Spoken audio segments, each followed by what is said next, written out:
So it's really a wonderful opportunity to get a chance to talk about this essential problem that's coming to the forefront in an interesting way. And finally, chemical oceanography is becoming kind of cool.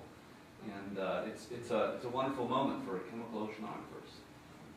So what I wanted to show you here is the carbon cycle, kind of what's central to everything. And this is where it's coming and going, and the reservoirs.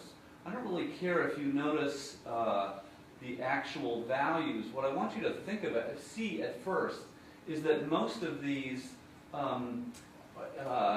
fluxes or exchanges are about equal.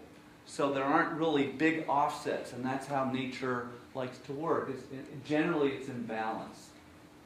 So you can add up 60 and 60 and 1.6 and get 121.6.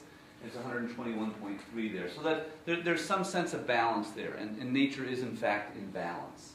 And there's one part here that is not in balance, and you've got us taking carbon out of the ground and putting it into the atmosphere, and that's the problem here. So you've already seen this a little bit. We're going to rely on a few of the similar things. This is CO2 going up, and it's related to the temperature going up. That's, of course, what we've been hearing about for the past several decades, is this greenhouse effect that we're going to get increased temperature. And that's happening, and it's going to happen more. It's really captivating to the community to figure out how much the temperature is going to go up. And that's a tremendously interesting problem that will take a long time to figure out. But we're doing an experiment right now. We're increasing CO2. And as one of our colleagues says, this is a planetary experiment that we're embarking on that's probably not a moral experiment, but we're going to figure out how temperature and CO2 correlate. That's, of course, not what we're dealing with now. What we're talking about today is that this CO2 will not only increase temperature, but it will change the chemistry of the ocean. And one of the beautiful things about the ocean is that it's soaking up all the CO2. So the CO2 is going into the atmosphere, and these are the emissions of carbon, of CO2. That's how much is going into the atmosphere, and that red line there is the average amount that's staying in the atmosphere. So what's fantastic about the ocean is it's sucking up or soaking up about half of the CO2, which is wonderful. Otherwise, it would be in worse shape than we are now in terms of atmospheric CO2. So about half, more or less, of the carbon dioxide is going into the ocean. This is not really very good news for the ocean, of course. The ocean already has a tremendous amount of carbon already. I'm going to toggle back to this. You notice that these units, these are fluxes, but this is the total amount. Notice the ocean here has 38,000 of these units. The ocean has a tremendous amount of this carbon, and that's what's being denoted here. It's mainly as bicarbonate and carbonate, and I don't want to turn you all into chemical oceanographers, but basically what's going on is that we've got some CO2, and we're combining it with water, and we're forming, and again, I apologize if you didn't like chemistry, but this is a very simple reaction here, and we're forming this H2CO3, which is carbonic acid. And so the minute you hear acid, you can think, yeah, the oceans are becoming more acidic, we're forming this acid. It in fact doesn't stick around as this carbonic acid because that's not stable. It's going to use some jargon here, it's going to dissociate into a proton hydrogen plus this bicarbonate. And about 90% of the carbon in the ocean is that bicarbonate here. So we have the carbonic acid, it kind of, it dissociates, it forms this H plus, the proton, and some bicarbonate. That's mainly what the ocean is there. That's mainly what's there, and there's your acid. There's your increase in acidity, your decrease in pH. And so when we all get together, we get really concerned about that. And that's what we're talking about here, that increase in acidity. So this is an acid-base reaction. We've got the acid, and it's being buffered by the base, forming that bicarbonate here. And this is what is mostly in the ocean. So we've got some buffered reaction there.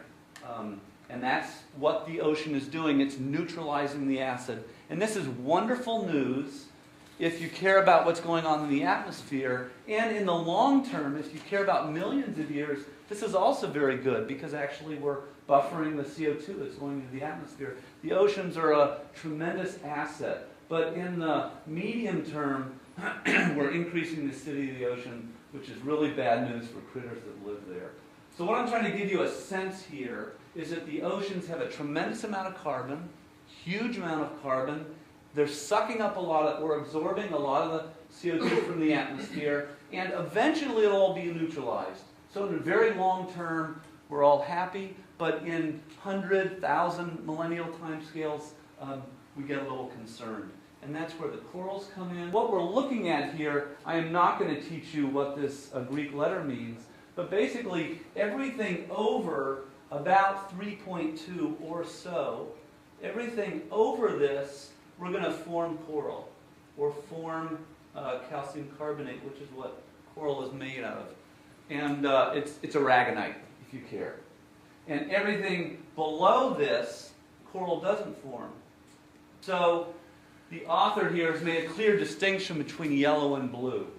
And so here we are in pre-industrial times.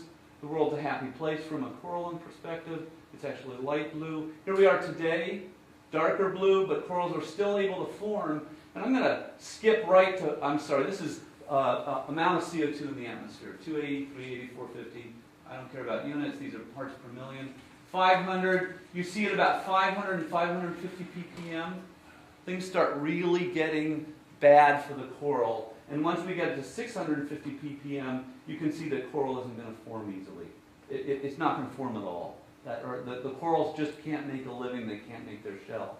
What's so important about this from a policy perspective is this gives us a clear limit for CO2 in the atmosphere that we haven't been able to get at before. It's unclear how much CO2 is going to increase in the atmosphere over the next 100 years. And that's what we're trying to figure out. What's the upper limit? And so if you care about coral, the upper limit is about 550 parts per million.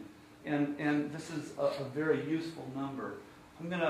Below 1 is when coral dissolves. And as a chemist, I'm not a biologist, as a chemist, this is what I get interested in, because actually that coral, the aragonite, the solid, starts dissolving, and this is really bad news.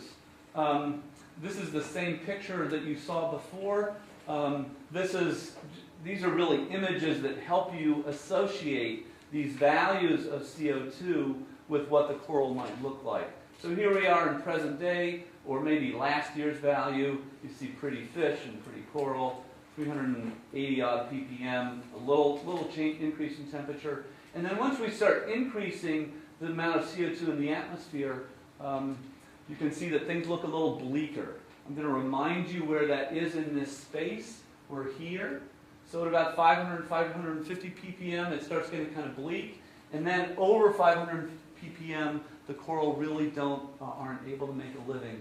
This is a much lower limit than many policy folks were thinking and talking about. We've been talking about doubling CO2 for decades now. What happens if we double CO2?